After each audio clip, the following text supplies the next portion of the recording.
반갑습니다. 오늘은 문장의 의미를 한눈에 파악하는 방법에 대해 이야기해 보겠습니다.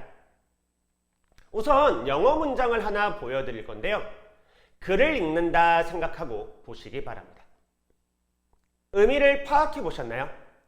이 문장의 의미가 바로 머릿속에 떠올랐나요? 아니면 문장을 읽은 후에 의미가 파악됐나요? 우리는 사과라는 단어를 사과라고 읽고 의미를 파악하는 것이 아니라 보자마자 머릿속에 사과의 이미지가 떠오릅니다. 이것이 의미를 한눈에 파악한다는 것이고 더 나아가 의미를 이해했다는 것입니다. 이것을 문장에 적용시키면 문장의 의미를 한눈에 파악한 것입니다. 오늘은 이해와 관련된 것은 잠시 접어두고 문장의 의미를 파악하는 것에만 중점을 두겠습니다.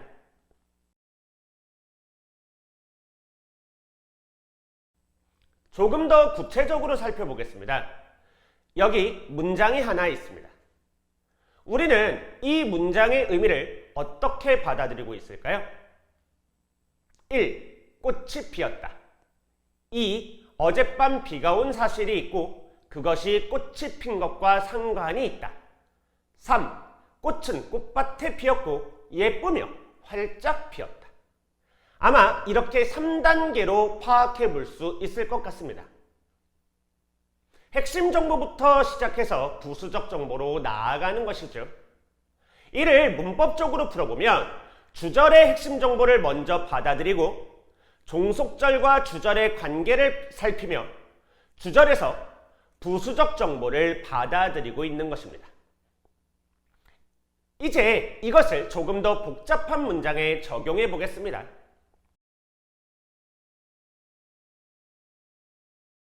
(2019년) 수능 과학제재입니다. 수능국어의 패러다임을 바꾸게 된 계기가 된 지문이죠. 31번 문제로 유명한 지문입니다.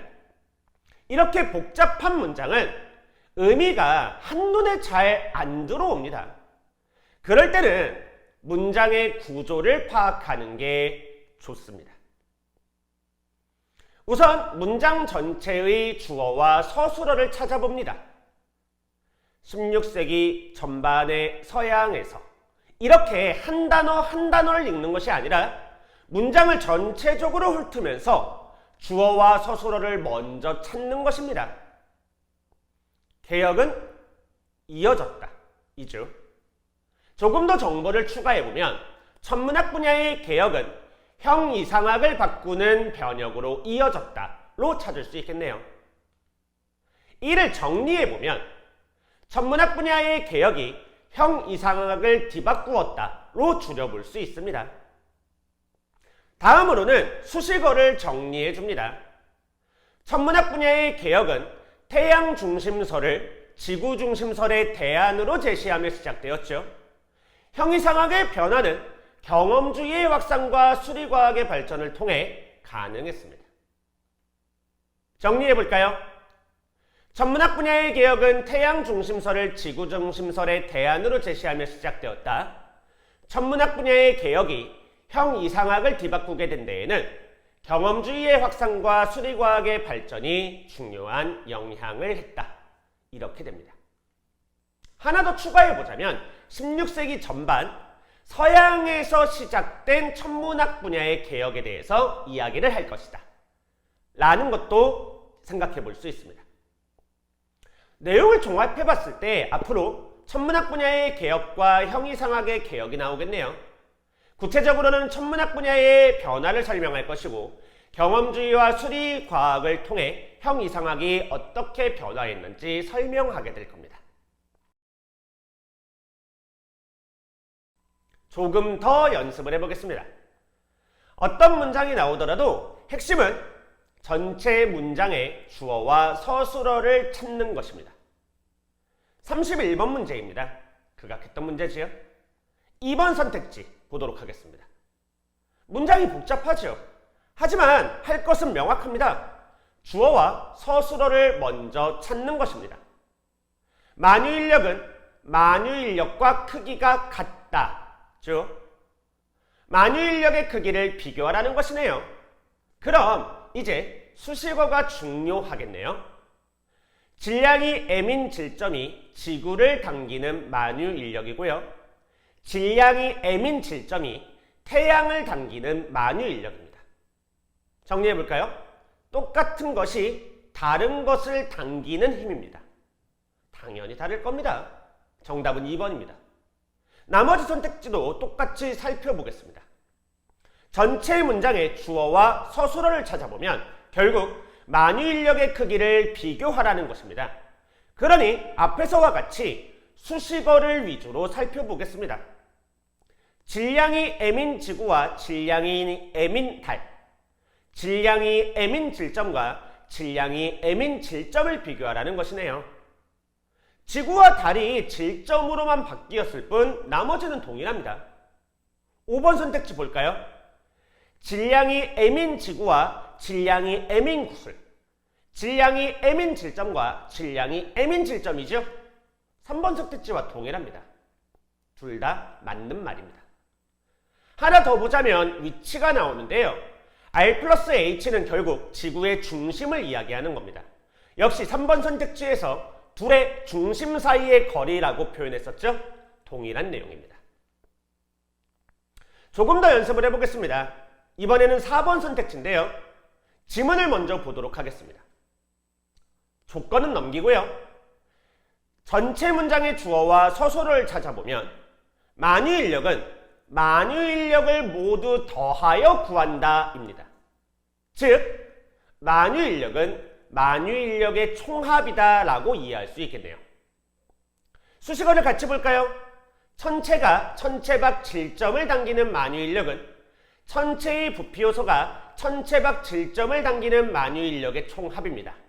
내용을 이해해보면 천체와 천체의 부피 요소의 총합을 같은 것으로 볼 수 있겠네요.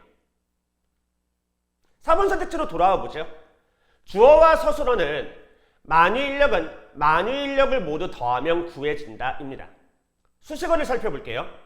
태양의 부피 요소와 지구, 태양의 부피 요소와 지구 부피 요소의 총합입니다.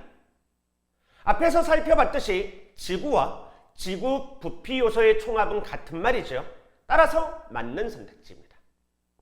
이 문제는 결국 같은 의미의 말을 너무 복잡하게 서술해서 우리를 헷갈리게 만들었던 문제에 불과합니다. 이 문제에서 확인해 볼 수 있듯이 문장이 길고 복잡할수록 내용이 어려울수록 문장의 구조를 파악하는 것, 주어와 서술어를 파악하는 것은 매우 중요한 능력이 될 겁니다.